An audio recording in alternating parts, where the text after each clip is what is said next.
Hello friends, welcome to Subi's kitchen. ഇന്ന് ഞാൻ തയ്യാറാക്കാൻ പോകുന്നത് നിങ്ങൾക്ക് എല്ലാവർക്കും ഇഷ്ടമുള്ള ഒരു അടിപൊളി ടേസ്റ്റി ആയിട്ടുള്ള കൂന്തൽ റോസ്റ്റാണ്. അതിനു മുമ്പായി എൻ്റെ ചാനൽ ഇഷ്ടപ്പെടുന്നവർ എന്നെ സപ്പോർട്ട് ചെയ്യാനും മറന്നേക്കരുത്.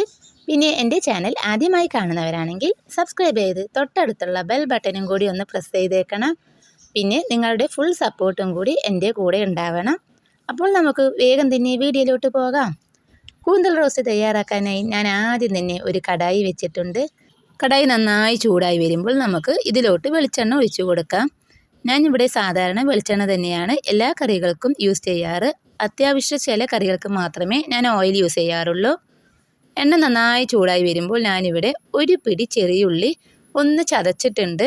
ചതച്ച ഉള്ളി ചേർത്ത ശേഷം ഒന്ന് മൂത്ത് വരുമ്പോൾ നമുക്കിവിടെ വലിയ 2 സവാളയാണ്, അത്യാവശ്യം വലിപ്പമുള്ള 2 സവാളയാണ് എടുത്തത്. അത് കനം കുറച്ച് നീളത്തിൽ അരിഞ്ഞതും കൂടി ഇതിലോട്ട് ഇട്ട് കൊടുക്കാം.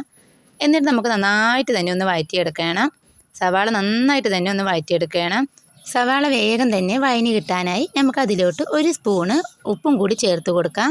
സവാള നന്നായി വഴഞ്ഞ് വന്ന ശേഷം നമുക്ക് ചേർക്കേണ്ടത് തക്കാളിയാണ്. ഞാനിവിടെ ചെറിയ 2 തക്കാളിയാണ് ചേർക്കുന്നത്. എന്നിട്ട് അതും കൂടി നമുക്ക് നന്നായിട്ടൊന്ന് വഴറ്റിയെടുക്കാം. അത്യാവശ്യം പഴുത്ത ചെറിയ 2 തക്കാളിയാണ് ഞാൻ എടുത്തത്. ഒരുപാട് തക്കാളിയുടെയും പുളിയുടെയും ആവശ്യമൊന്നുമില്ല. ചെറിയ 2 തക്കാളി തന്നെ മതിയാകും. നിങ്ങളുടെ കയ്യിൽ വലിയ തക്കാളിയാണെങ്കിൽ 1 എടുത്താൽ മതിയാകും. ഇനി ഇതാ നമ്മുടെ സവാളയും തക്കാളിയും നന്നായി വഴഞ്ഞ് കിട്ടിയ ശേഷം നമുക്ക് ഇഞ്ചി വെളുത്തുള്ളി പേസ്റ്റും കൂടി ചേർക്കാം. ഞാനിവിടെ 2.5 ടീസ്പൂൺ ഇഞ്ചി വെളുത്തുള്ളി പേസ്റ്റ് അതാണ് ചേർത്ത് കൊടുത്തത്. എന്നിട്ട് അതും കൂടി നമുക്ക് നന്നായിട്ട് തന്നെ ഒന്ന് വഴറ്റിയെടുക്കാം. നന്നായി വഴഞ്ഞ ശേഷം മാത്രമേ നമുക്ക് ഇതിലോട്ട് പൊടികൾ ചേർക്കാവൂ. 1 ടേബിൾ സ്പൂൺ മുളക് പൊടിയും 1 ടേബിൾ സ്പൂൺ മല്ലിപ്പൊടിയും 1/2 ടീസ്പൂണ് മഞ്ഞൾപ്പൊടിയും ചേർത്ത് കൊടുത്ത ശേഷം 1 ടീസ്പൂണ് ഗരം മസാലയും കൂടി ഞാൻ ചേർത്ത് കൊടുത്തു. ഇനി ഇതെല്ലാം കൂടിയിട്ട് തന്നെ നന്നായിട്ടൊന്ന് വഴറ്റിയെടുക്കാം. പൊടികളുടെ പച്ചമണക്കെ മാറിക്കിട്ടുന്നത് വരെ നമുക്ക് ഇതേ രീതിയിൽ തന്നെ നന്നായിട്ട് തന്നെ ഒന്ന് വഴറ്റിയെടുക്കാം. നന്നായി വഴഞ്ഞ് വന്ന ശേഷം നമുക്ക് ഇതിലോട്ട് മെയിൻ ഇൻഗ്രീഡിയൻസ് ആയ കൂന്തലാണ് ചേർക്കേണ്ടത്. ഞാനിവിടെ 1 കിലോ കൂന്തലാണ് എടുത്തത്. 1 കിലോ കൂന്തൽ നന്നായിട്ടൊന്ന് ക്ലീൻ ചെയ്ത ശേഷം അത്യാവശ്യം മീഡിയം സൈസിൽ കട്ട് ചെയ്ത് ഇതിലോട്ട് ചേർത്തിട്ടുണ്ട്. ഇനി ഇതെല്ലാം കൂടി നന്നായിട്ട് തന്നെ ഒന്ന് വഴറ്റിയെടുക്കണം. ഒരു 2-3 മിനിറ്റ് ഇതേപോലെ കൈയെടുക്കാതെ തന്നെ നമുക്ക് വഴറ്റിയെടുക്കാം. ഇനി അതിന് ശേഷം ഒരു 1/4 ഗ്ലാസ് വെള്ളവും കൂടി ഞാൻ ഇതിലോട്ട് ഒഴിച്ചിട്ടുണ്ട്. വീണ്ടും ഞാനൊരു 1/4 ഗ്ലാസ് വെള്ളവും കൂടി ഒഴിച്ച് കൊടുത്തിട്ടുണ്ട്. ഇനി എല്ലാം കൂടി നന്നായിട്ടൊന്ന് മിക്സ് ചെയ്യാം. എന്നിട്ട് ഇതിലോട്ട് വേണ്ടത് 1 ടീസ്പൂൺ കുരുമുളക് പൊടിയാണ്, അതും കൂടി ചേർത്ത് കൊടുത്തിട്ടുണ്ട്. ഇനി നന്നായിട്ടൊന്ന് മിക്സ് ചെയ്ത് ഈ കൂന്തൽ ഒന്ന് കുക്കായി കിട്ടാൻ വേണ്ടി നമുക്കൊന്ന് അടച്ച് വെച്ച് കുക്ക് ചെയ്തെടുക്കാം. ഞാനിവിടെ ഫ്ലെയിം മീഡിയം സൈസിലോട്ട് മാറ്റിയിട്ട് ഇതാ നന്നായിട്ട് തന്നെ ഒന്ന് അടച്ച് വെച്ച് കുക്ക് ചെയ്തെടുത്തിട്ടുണ്ട്. ഇതിലോട്ട് 1/2 ടീസ്പൂൺ കുരുമുളക് പൊടിയും 1/2 ടീസ്പൂൺ ഗരം മസാലയും കൂടി ചേർത്ത് കൊടുത്ത് നന്നായിട്ട് തന്നെ ഒന്ന് വഴറ്റിയെടുക്കാം.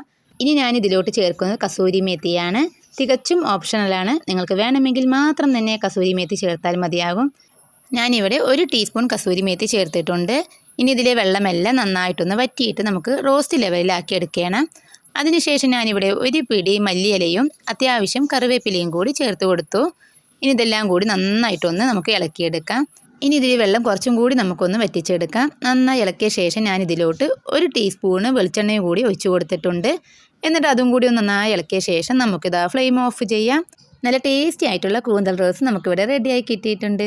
എൻ്റെ റെസിപ്പി നിങ്ങൾക്ക് ഇഷ്ടമായിട്ടുണ്ടെങ്കിൽ തീർച്ചയായും ട്രൈ ചെയ്യണം.